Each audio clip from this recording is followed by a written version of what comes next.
Bonjour à tous et bienvenue sur mygsm.fr. Aujourd'hui je vais vous parler du LG Optimus 2X, le P990, un produit qui est l'un des premiers téléphones, voire le premier téléphone en dual-core condensé en 1 GHz avec un microprocesseur Nvidia, donc un produit qui est vraiment très intéressant pour le multimédia, le surf et toute autre utilisation du produit. Donc c'est un produit, pour résumer, qui fait 4 pouces, qui est en WGA au niveau de l'écran, un appareil photo en 8 millions de pixels, donc le dual-core aussi en 1 GHz, qui est équipé des dernières technologies de connexion réseau avec le HSDPA en 7.2, qui possède un AGPS, équipé de 8 Go de mémoire interne, qui a du Wi-Fi et qui est pour le moment en Froyo 2.2. Donc voilà, j'ai fait le tour rapidement des produits. Je vais rentrer un peu plus dans les spécifications du produit. Donc on va déjà regarder l'encombrement du téléphone. Donc on a un produit qui lui est défini en 123,9 par 63,2 sur 10,9 mm d'épaisseur, donc quelque chose qui est assez imposant par rapport à un iPhone 3, quelque chose un peu plus gros. Évidemment son écran est plus gros, donc il nous fallait un produit plus large. Par contre en poids 139 grammes, quelque chose d'assez intéressant, malgré sa batterie qui est qui est elle en 1500 mAh, donc quelque chose assez intéressant, mais pas suffisant encore pour moi au niveau de la batterie. Vous voyez, je l'ai utilisé toute la journée, certes intensément, il est 19h41 et je n'ai plus de batterie, donc j'espère pouvoir finir ce test. Donc ensuite, ce produit est extensible en mémoire avec une carte mémoire micro SD. Ce qui est intéressant dans ce système là, c'est que la carte elle est accessible directement sans enlever la batterie. Donc sur le côté, on l'enlève, on la met directement, donc pas besoin d'éteindre son téléphone enfin. Donc vraiment quelque chose que j'ai apprécié. Donc on referme. Donc le produit, une petite barre alu, gravé au nom de Google. À l'arrière, nous avons l'appareil photo en 8 mégapixels ainsi que le flash. Sur la tranche droite, nous avons uniquement le bouton volume. Alors je ne sais pas ce qu'on voit. On ne le voit pas très bien, mais juste le bouton volume. Sur la tranche gauche, rien du tout. On a juste notre produit nu. En dessous du produit, on retrouve nos deux enceintes, nos sorties son qu'on peut retrouver sur l'iPhone ou sur le Galaxy S, le Nexus S. Une connectique micro USB pour connecter un câble USB à un PC ou un chargeur tout simplement. Sur le dessus de l'appareil, on y retrouve, comme quasiment tous les mobiles maintenant, un produit avec un jack 3.5 qui est juste ici. Alors je ne sais pas si vous voyez bien, juste là. Le bouton on-off, juste là. Et ici, une sortie HDMI. Voilà, par contre qui n'est pas fournie avec. Donc malheureusement, pas de sortie HDMI fournie avec, il faudra l'acheter à côté. Voilà, on a fait le tour de l'appareil. Qu'est-ce que je peux vous dire de plus? Si sur le bas du produit, en dessous de l'écran, nous avons 4 touches, donc comme tous les produits fonctionnant sous Android, donc le menu, le home, le retour arrière, et ainsi que la petite loupe pour faire une recherche aussi bien sur internet que sur notre téléphone. Donc voilà, j'ai fait le tour rapidement des caractéristiques techniques du produit. On a un produit qui est avec une fréquence donc déjà c'est un quadriband, c'est une fréquence qui va de 850 à 1900. On a un débit qui peut monter jusqu'à 7,2 mégabits seconde, comme je vous disais tout à l'heure, puisqu'il est équipé de la dernière technologie HSDPA, donc le 3G+, pour ceux qui ne connaissent pas. Et puis voilà, au niveau du produit, tout simplement, on a un produit qui est quand même très intéressant via son double cœur déjà. Donc le multipoint capacitif, l'écran, tout est dedans. L'écran est fini en 16 millions de couleurs, ce qui nous donne quand même quelque chose de très très sympathique à la vision. Donc j'ai vraiment apprécié cette utilisation. Rentrons un petit peu plus dans le produit au niveau de la photo, la vidéo. Donc comme je vous disais, on a un capteur 8 millions de pixels à l'arrière du produit avec un autofocus, un flash, un zoom. Nous avons une caméra en secondaire pour faire la visiophonie, pour se prendre en photo, ou le mode miroir qui est déjà installé dans le produit. On a une résolution de la caméra qui va elle aller jusqu'en QVGA, donc c'est assez intéressant. On peut faire de la vidéo streaming, on peut téléphoner évidemment avec ce produit, et puis on peut faire beaucoup de lectures du MP4, du DivX et compagnie. Seul défaut, certains formats ne sont pas accessibles en natif sur la vidéo pour regarder le produit. Donc il est compatible évidemment avec beaucoup de choses, hein. On a le Flash Player pour ceux qui connaissent, hein. Beaucoup de produits longs maintenant sont Android, contrairement à Google qui ne veut pas en entendre parler, donc ce qui lui confère quelque chose d'assez intéressant au niveau de la navigation via Internet. Donc on ne se prive pas donc d'aller sur tous les sites qui existent, on n'aura pas de blocage quelconque de petites croix qui vont apparaître en plein milieu de votre écran. J'ai fait pour vous ce test, donc ça fait une semaine que j'ai le produit, donc je peux vous parler un petit peu de ça. Donc comme je vous disais, l'autonomie batterie est plutôt faible. On a un produit cadencé à 1 GHz avec un double cœur, mais l'interface LG, je la trouve plutôt lente. Donc là, je vous l'ai remis en LG, mais j'utilise une autre interface plus rapide, plus fluide, qui nous permet de voir vraiment toute la puissance du produit. Des petites choses assez intéressantes, donc dans la barre des notifications, on retrouve comme sur le Galaxy S tous les accès au réseau, donc le Wi-Fi, le Bluetooth, le GPS, ainsi que le son, donc la mise en silencieux du produit, ainsi que l'arrêt de la rotation automatique. En plus, nous avons un lecteur MP3 qui est accessible directement depuis la barre des notifications, et évidemment toutes les notifications qui apparaîtront en dessous du produit. On va rentrer un petit peu dans le menu puisqu'il y a quelque chose d'assez intéressant chez LG, c'est leur segmentation dans les différents menus. Donc j'ai créé une segmentation jeu où je vais pouvoir y glisser tous mes jeux.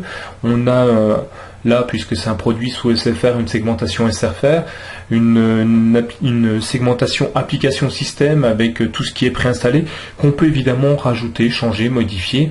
Des choses assez intéressantes qui sont préinstallées dans le produit, je vous en ferai part tout à l'heure. Donc, et puis j'ai mis une segmentation téléchargement, donc tout ce que je télécharge arrive ici et ensuite je les rebascule, je les transfère dans d'autres segmentations. Je vais vous parler donc il y a 2 petites secondes de quelques applications qui sont préinstallées dans le produit, ça j'ai trouvé ça intéressant. L'App Advisor, c'est LG qui nous propose le téléchargement de certaines applications prévues pour ce téléphone, donc c'est assez intéressant, comme peut le faire un peu Samsung avec son Samsung Apps sur le Galaxy S. On retrouve donc vraiment les applications qui sont dédiées au LG, ce qui nous permet d'être sûr de tirer le meilleur profit de son produit. Donc je ne vais pas le charger puisque ça prend un peu de temps. Ensuite nous avons les apps préchargées, donc souvent des démonstrations, mais ce qui peut donner vraiment une visibilité du produit, donc quelques applications intéressantes.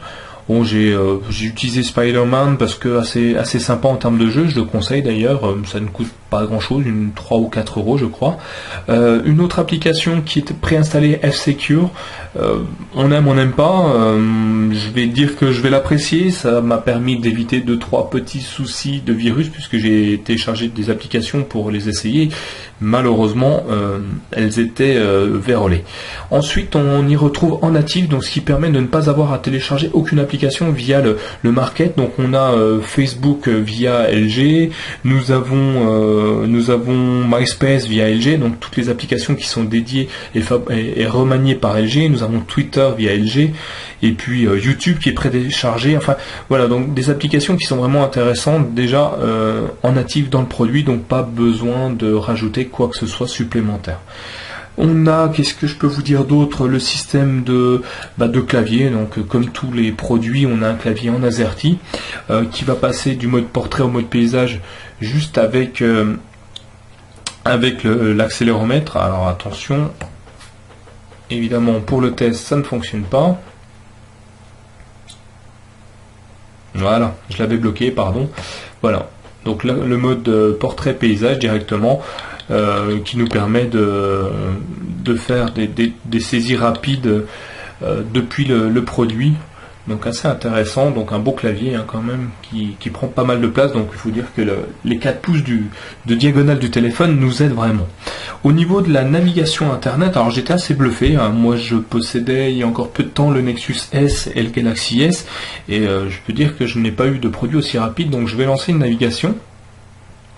Donc vous voyez déjà en quelques secondes on y est, alors je peux pas comparer puisque je peux pas vous montrer vu que je n'ai plus le Galaxy S, mais on a quelque chose d'hyper rapide et hyper fluide.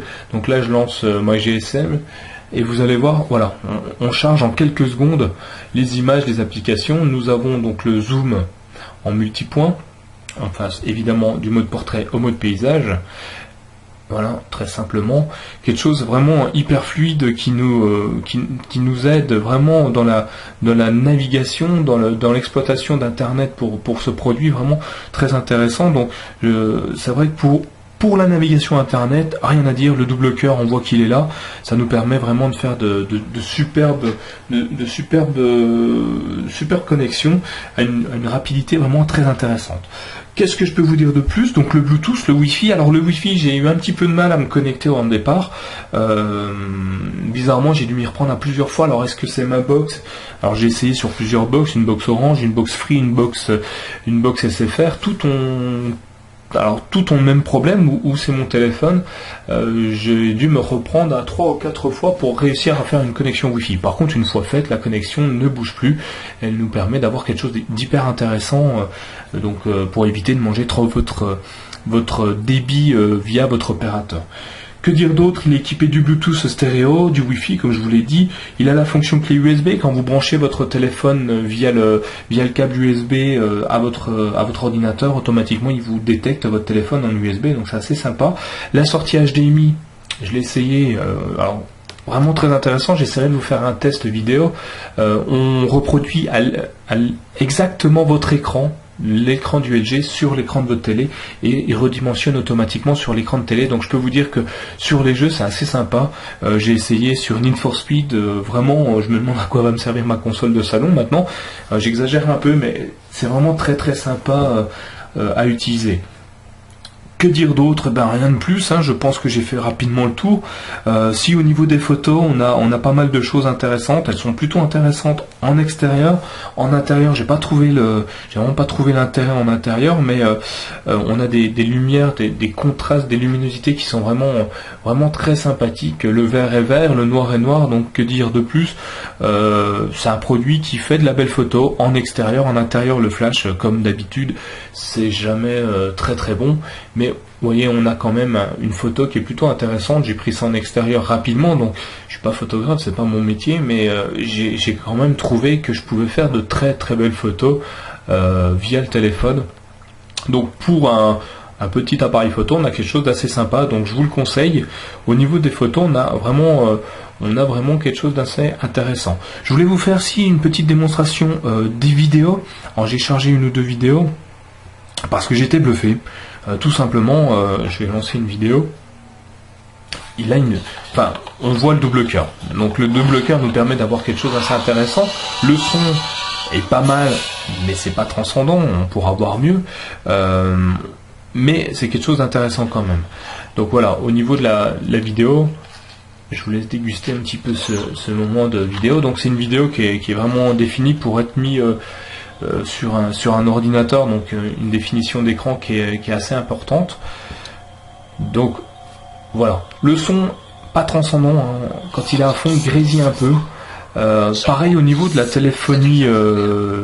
téléphonie, je trouve un peu mauvais le son, enfin pas très performant. Dès qu'on pousse un peu le son du téléphone, il grésille très rapidement. Donc moi je l'utilise beaucoup avec une oreillette Bluetooth, donc pas de problème. Par contre avec le téléphone directement, j'ai un peu de mal. Donc est-ce que c'est mon téléphone encore une fois qui a un problème?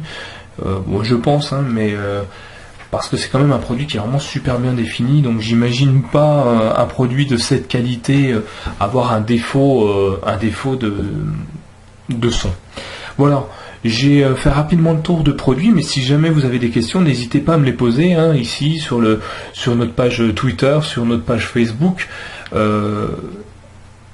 J'essaierai de vous y répondre, j'essaierai de faire des tests, j'essaierai de faire des tutoriaux, j'en ai déjà fait quelques-uns, donc n'hésitez pas aller sur le site mygsm.fr et on essaiera ensemble de tirer au mieux les performances du LG Optimus 2X pour avoir le produit de référence. Voilà, je vous remercie de m'avoir écouté et vous dis à bientôt sur mygsm.fr.